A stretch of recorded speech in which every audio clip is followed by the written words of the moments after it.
मुंबईतील धार्मिक स्थळांवर दहशतवादी हल्ल्यांचा आयबीने इशारा दिलाय। आयबीच्या इशाऱ्यानंतर मुंबईत हाय अलर्ट पाहायला मिळतोय, तर पोलीस यंत्रणा ही आता सतर्क झाली। पोलिसांकडून मुंबईत कडक बंदोबस्त ठेवण्यात आलाय, तर गस्तही आता वाढवण्यात आली। मुंबई पोलिसांकडून रात्रीची कडक नाकाबंदी केली जाते, तर संशयितांची कसून चौकशी देखील केली जाते।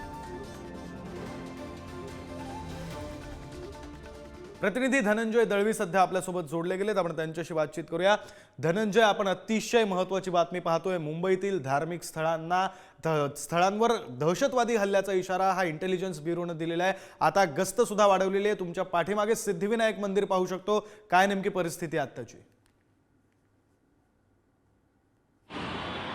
विक्रांत, आपण जर पाहिलं तर केंद्रीय सुरक्षा यंत्रणांना जी आहे ती सेंट्रल एजन्सींना जी माहिती मिळाली त्यानुसार त्यांनी मुंबई पोलिसांना दिलेल्या माहितीनुसार मोठा दहशतवादी हल्ला हा मुंबईत होऊ शकतो आणि त्यामुळेच कुठेतरी जी धार्मिक स्थळ आहे त्या धार्मिक स्थळांच्या आणि गर्दीच्या ठिकाणांची सुरक्षा व्यवस्था ही वाढवण्यात आली, काही ठिकाणची वाढवण्यात येते। मी सध्या दादर प्रभादेवी मधील सिद्धिविनायक मंदिराच्या परिसरामध्ये आहे, ज्या ठिकाणी मोठ्या संख्येने भाविक जे आहेत ते देशभरातून जगभरातून येत असतात आणि या ठिकाणी सुरक्षा यंत्रणा जी आहे ती वाढवण्यात येताना पाहायला मिळते। आपण जर पाहिलं तर बॅरिकेटिंग हे या ठिकाणी करण्यात आलेले आहे, त्याचबरोबर या ठिकाणी सुरक्षा जी आहे ती सुद्धा तैनात करण्यात आलेली पाहायला मिळते। आपण जर पाहिलं विक्रांत तर दहशतवाद्यांकडून जो आहे तो मुंबईला धोका आहे आणि याच संपूर्ण पार्श्वभूमीवर अनेक ठिकाणी मॉक ड्रिल करण्याचे निर्देश जे आहेत ते सुद्धा मुंबई पोलिसांना देण्यात आलेले आहे। प्रत्येक झोननुसार डीसीपींना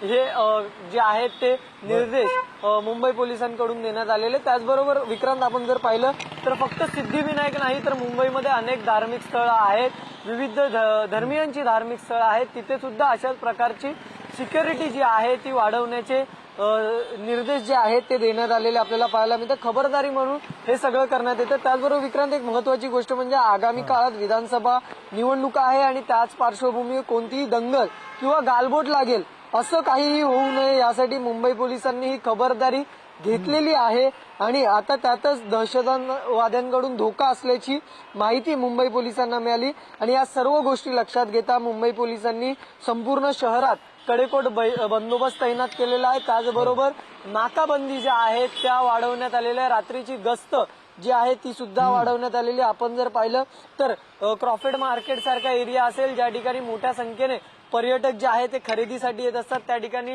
धार्मिक स्थळं सुद्धा आहेत, पर्यटन स्थळ आहे। आपण जर पाहिलं तर गेटवे ऑफ इंडिया असेल, त्याचबरोबर अनेक मुंबईत असे पर्यटन स्थळ आहेत, चौपाटी आहेत, या ठिकाणी या प्रकारचा धोका संभाव्य आहे। त्यामुळे त्या ठिकाणी पोलिसांची फौज जी आहे ती वाढवण्यात आलेली, गस्त वाढवण्यात आलेली आहे आणि अशा पार्श्वभूमीवर जे आहेत धार्मिक स्थळं असतील किंवा मुंबईतली महत्वाची ठिकाणं असतील विक्रांत, त्या ठिकाणी मुंबई पोलिसांकडून हाय अलर्ट जारी केलाय। नागरिकांना सुद्धा आवाहन केलंय की संशयास्पद काही आढळल्यास त्वरित मुंबई पोलिसांशी संपर्क करायचा, मुंबई पोलिसांना या सगळ्याची माहिती द्यायची असं आवाहन सुद्धा जे आहे ते नागरिकांना करण्यात येते। विक्रांत, बरं, धन्यवाद धनंजय दिलेल्या सविस्तर माहितीसाठी। तर बातमी आपण पाहतोय, आयबीच्या इशाऱ्यानंतर मुंबईमध्ये हाय अलर्ट पाहायला मिळतोय। पोलिसांनी कडक बंदोबस्त लावलेला आहे, तर गस्त सुद्धा वाढवलेली आहे। मुंबई पोलिसांकडून रात्री कडक नाकाबंदी केली जाते आणि संशयितांची कसून चौकशी देखील केली जाते। मुंबईतील धार्मिक स्थळांवर दहशतवादी हल्ल्याचा इशारा हा आयबीने दिलेला आहे, शक्यता ही आयबीने वर्तवली आहे।